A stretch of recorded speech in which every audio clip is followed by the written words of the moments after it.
What's up, you guys? So in this video I'm going to be showing you how I do my own knotless braids. I'm getting ready to go on a quick trip and I don't want to take any products or anything with me. You know how we do when we go on trips. So yeah, if you want to see how I do that, then keep watching.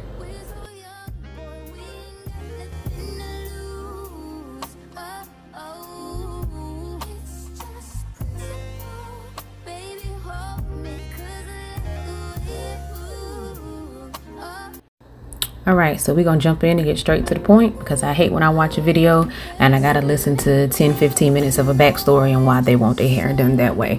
So what I did was I bought 5 packs of the Queen Bee 40-inch TT1B27, and I think I bought 4 or 5 packs of the 30-inch just color 27 hair that I just picked up. So the reason that I did that was because I wanted my ombre to be a little bit higher than it would be if I had just bought a pack of, or several packs of, the Queen Bee 60-inch. The ombre would have been a little bit lower than I wanted, so I kind of wanted to customize it myself. So I'm about to show y'all how I make these neat little pieces where I could just grab and go as I'm doing my knotless braids. Okay, so I'm gonna start with the 40-inch TT1B27 and I'm gonna start piecing that in different pieces.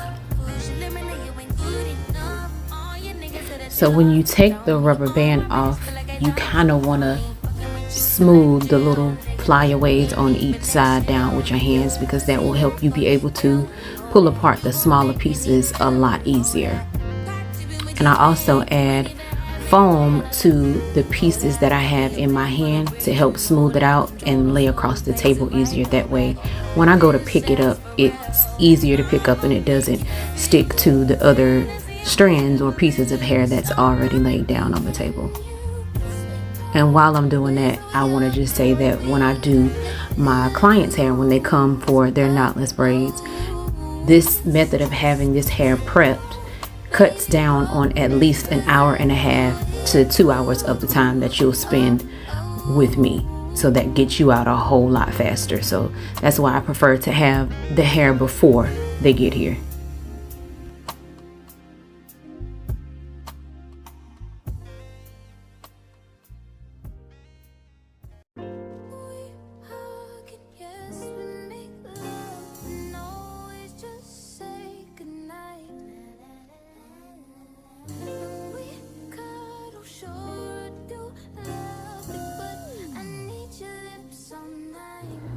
Now I'm going to do the same thing to the color 27 30-inch packs, and I think this is the 4th or 5th pack. I'm not sure, so I would get 5 packs just to be safe.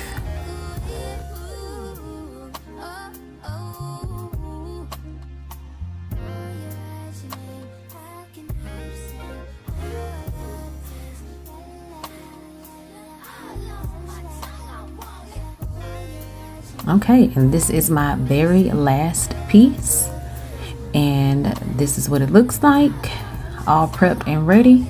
So now I'm just gonna wash my hair, blow it out a little bit, and put it in. Alright, so I'm washed, dried, semi-straight, and now I'm just brushing up the back, getting it ready to part that first section. I'm gonna use my Shining Jam. That's the magic right there. It's magic.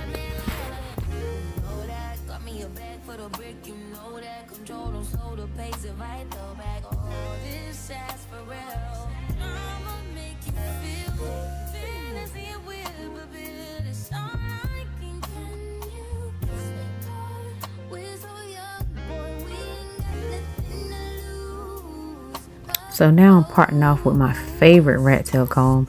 And if you know me in real life, and if I ever parted your hair with this comb, I don't play about this comb. This comb cost me $15, and she's sharp as a safety pin, baby. These parts be clean, but as long as you get your line right. Yeah, and that line ain't right. Let's straighten that up.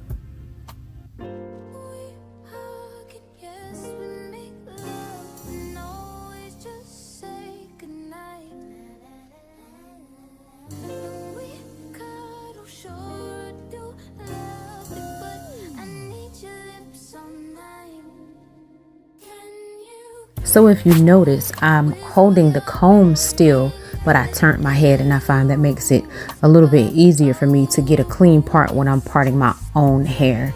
So yeah, that line is a whole lot better, a whole lot cleaner. Okay, now we're going to part off our section and hold the other pieces out of the way with a claw clip or a clamp clip or alligator clip, whatever you want to call it.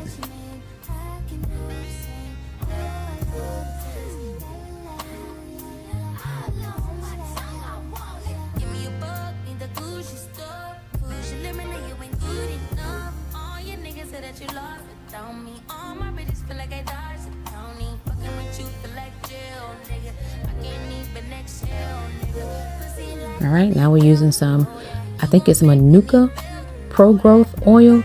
I just pick up any oil out of the hair store to try to figure out which one I like. And I actually like this one better than the other oils I've tried. And you want to keep your ends oiled because that is hair growth retention. It's not hair growth, it's just retention for hair you've already grown.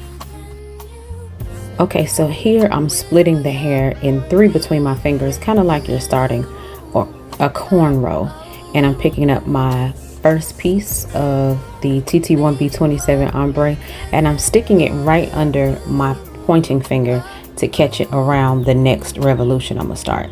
And I pause at each braid revolution and add it under that pointing finger each time. And I think I did this about 6 or 7 times with the TT1B27 ombre before I started using the full 27.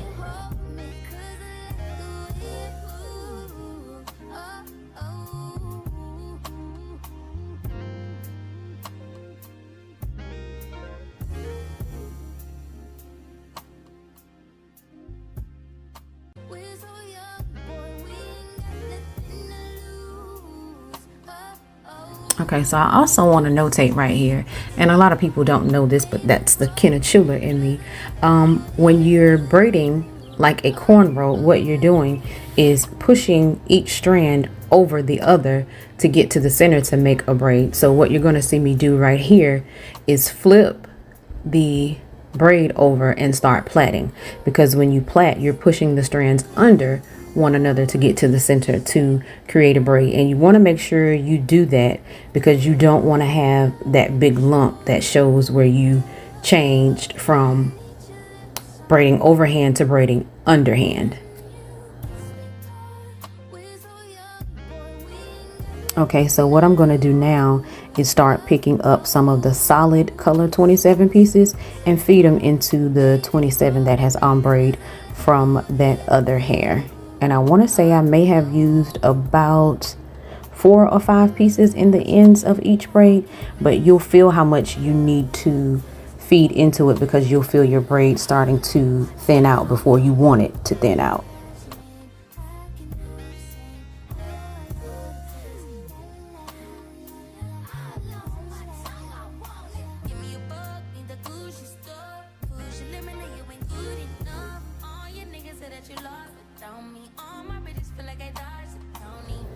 Okay, so yeah, I just put that hair in my mouth to give me the tension that I needed because the hair is so long, like between my neck and the length of the hair, I didn't have enough room to get the tension that I needed. So when I'm doing other people's hair, I have that room, but with myself, I can't walk but so far away from my hair.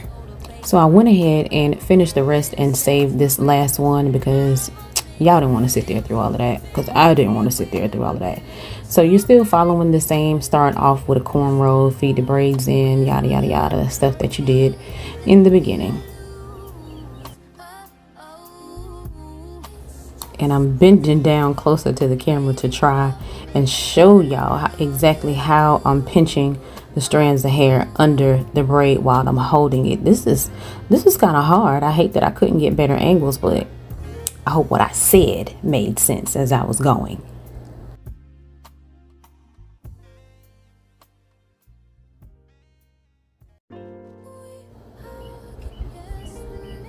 And there goes the flip that I was talking about, from braiding the strands over to braiding the strands under.